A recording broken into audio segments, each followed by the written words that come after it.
Good morning, good afternoon, or good evening. Wherever you are in the world, welcome. This is a class called My Ancestor in South Africa. We're going to spend the next 20 minutes talking about two groups of people who settled in the Cape and Natal colonies, some voluntarily and many who were brought there without their consent. So we only have about 20 minutes in this class, so it's fairly brief. Please take a look at the class handouts because I've included a lot of information and links in there, and it'll be very valuable to you.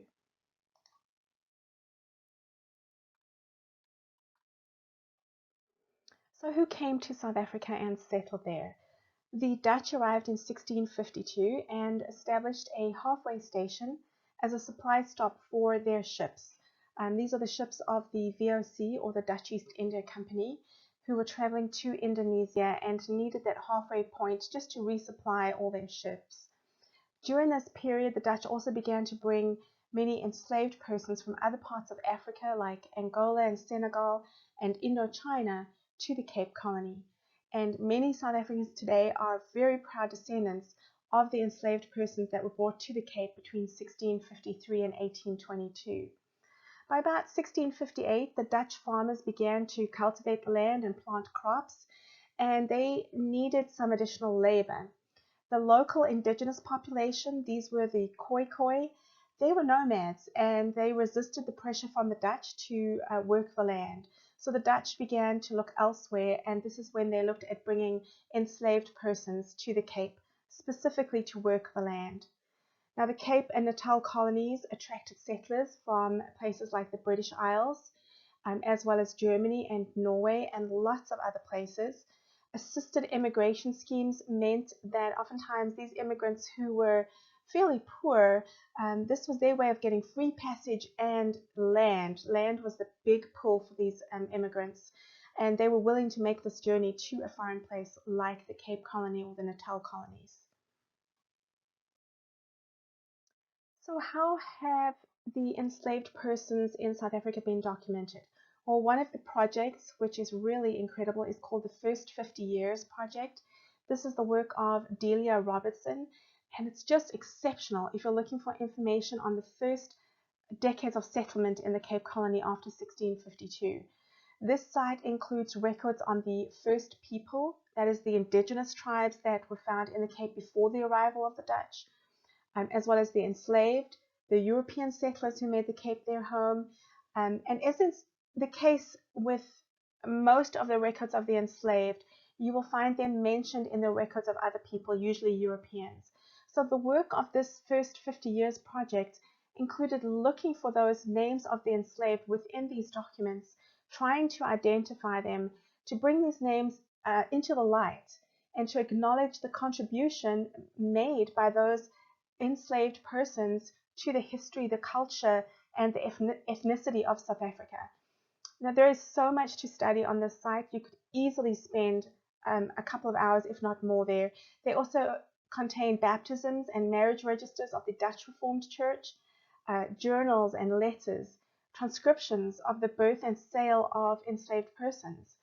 There is also an excellent timeline of the Cape, of the settlement at the Cape.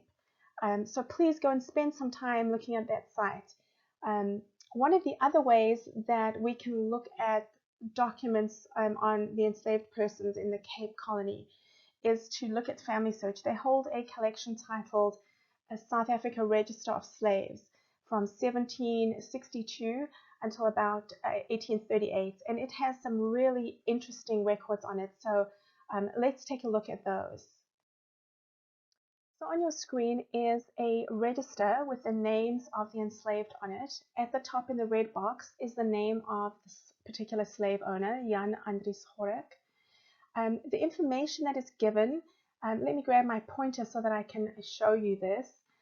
We get the date of registration, the name of the enslaved person, the sex, the age or date of birth, the name of the mother, and the country that they were born in.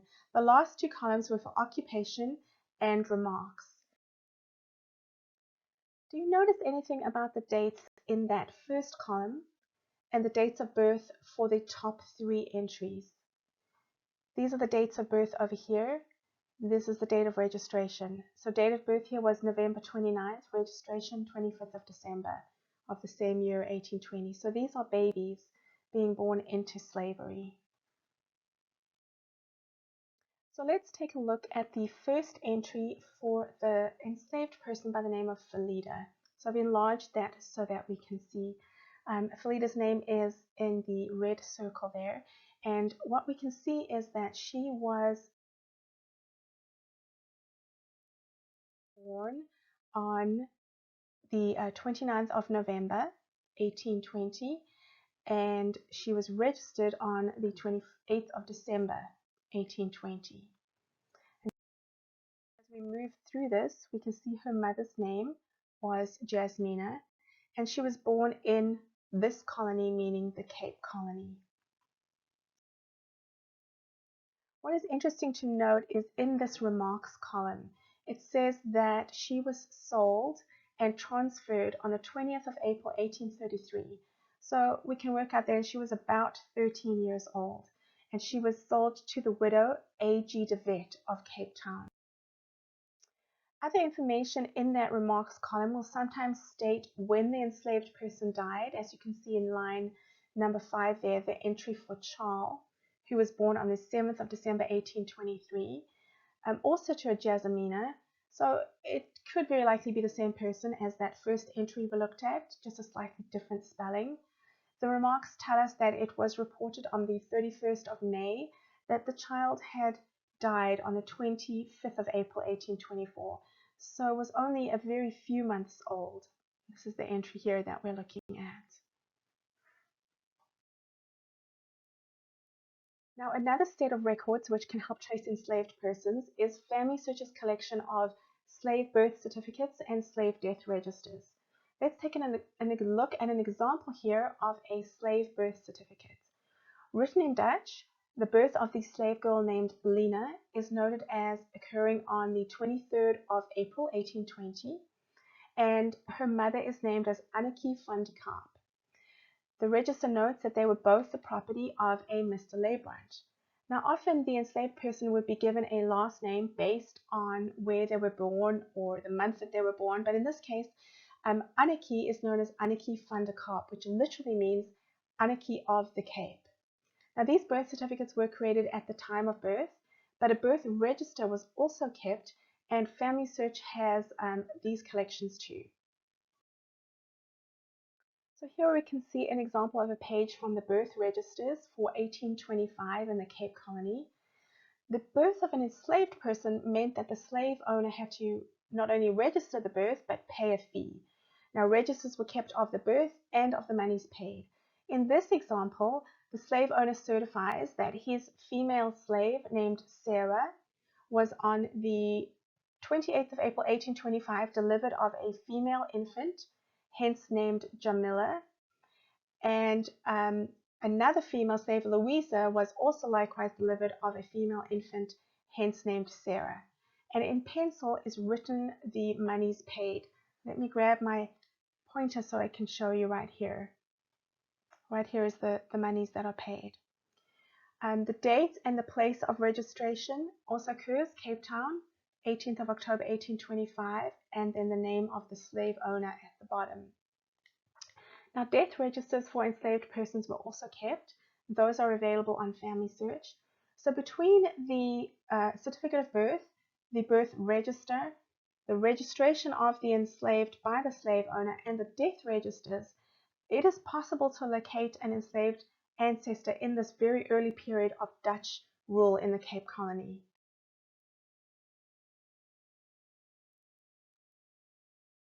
As the British become more involved with the Cape, in the late 1790s and early 1800s, we see the arrival of a lot of British military. But when the British formally gained possession of the Cape, we begin to see this large-scale immigration from Britain begin. Remember, at the time, England was in the midst of a severe unemployment problem. This was after the Napoleonic Wars, and the parishes just simply could not support their poor. So the immigrants were encouraged by the British government to immigrate. They would be given free passage and some land, But there were some other reasons too that the settlers themselves didn't know about. The British government was eager to move these immigrants to the Cape Colony to form a barrier between the eastern frontier that was ruled by the British and the land that was lived on at the time by the Xhosa people. There were ongoing battles and skirmishes in this area, and the British government wanted to try to stabilize it by bringing in some more immigrants. So the land promised to those settlers would form that barrier. And as I mentioned, this is something that they didn't know about at the time. The government also wanted to boost the amount of English-speaking persons in the Cape at the time. Now, the 1820 British settlers are probably one of the most well-known groups of settlers to immigrate to the Cape. There were about 60 different parties on 17 different ships who left England in 1819 and early 1820. The British government received about 90,000 applications, and only about 4,000 were chosen. The settlers were promised two things: free passage and about 100 acres of land per man in the Eastern Cape. And you can see those green shapes on the map. That shows the land that was allocated to the settlers. So what records exist to document these 1820 settlers? There are hundreds of letters and journals and other original documents at the National Archives at Kew in London. There are books with passenger lists, information on the ships and the different parties. There are numerous websites devoted to the 1820 settlers, and I've noted all of those in your handout. If you have ancestors who traveled as part of the 1820 settlers, you are very fortunate because there is so much information that does exist. So here's a quick look at a little information about one of those settlers. His name was John Mandy. He was a passenger on the ship Nautilus. Some of his letters were written to his mother back in England, and they've been preserved, and they give just a wonderful look at the journey and what it was like. Mandy's wife Mary was about 6 months pregnant when they set off on their journey, and their two boys, John and Stephen, were 5 and 4 years old when they left Gravesend, London on the 3rd of December 1819. Now the beginning of their journey was not a very good one. John wrote this: "We left Gravesend on Thursday morning, had a fine wind to the Queen's Channel, where we arrived on the following day in the morning and dropped anchor. It came on to blow tremendously hard, the sea running mountains high. Our troubles began, the sea breaking over us in all directions, tables, chairs, boxes, plates, and dishes, men, women, and children, all mixed together, tumbling over one another, and all dreadfully seasick, except myself and Smith, who was on deck working the ship, I below, the basin holder. In the midst of this, the sea broke into our cabin windows, dashed glass and frame in. The things that were below, rolling and sliding, took to swimming. About 3 o'clock we had an alarm of fire. When the ship struck on the sands, all was confusion and dismay. Even the sailors seemed panic-struck." So not a very fortuitous beginning to their journey. A little later in the journey, on the 1st of March 1820, his son was born on the ship, and they named him William Nautilus Mandy.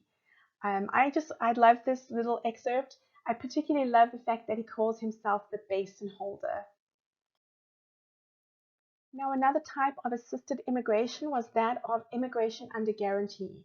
So many times an immigrant that was already settled in the Cape or Natal colonies would sponsor the journey of other family or friends, and registers were also kept of those sponsors and the individuals that they had assisted.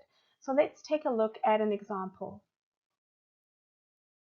So I've enlarged a portion of the register on the right of your screen. Number 9 on the register there is Richard Gelder. He is a Berea and Durban merchant, and he is sponsoring the Underwood family. Mary Underwood is 27 and is the wife of Thomas Underwood, a mechanic. Little Fanny, aged 4, and George, aged 7, have no employment. Let me grab my pointer. Do you see that here? It says no employment, which I love. George and little Fanny were not holding up their part of the bargain here. But Robert, age 14, is a mechanic's boy. What is really interesting when you're looking at these records is that the place of origin of an immigrant is given. Under each individual family, it's written where they're coming from. And in this case, you can see it right here, the Underwood family was from Eccles, near Manchester.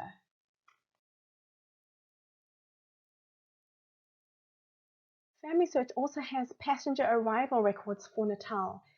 These are registers in chronological order by date of arrival in Port Natal. So the earliest registers date from about 1845, and they were kept by the Natal Land and Immigration Board. Applicants who had applied for immigration on behalf of family or skilled workers were noted next to their names, the immigrants themselves, the ship that they arrived on. You can see that in the purple circle there. And this one is the Dun Robin. The class of passage, their ages and occupations were given to you. So let's take a look at this example. If you look in the red box, J.B. Starton from Point, which is a place in Natal, was the applicant for his mother and two sisters. And you can see that here.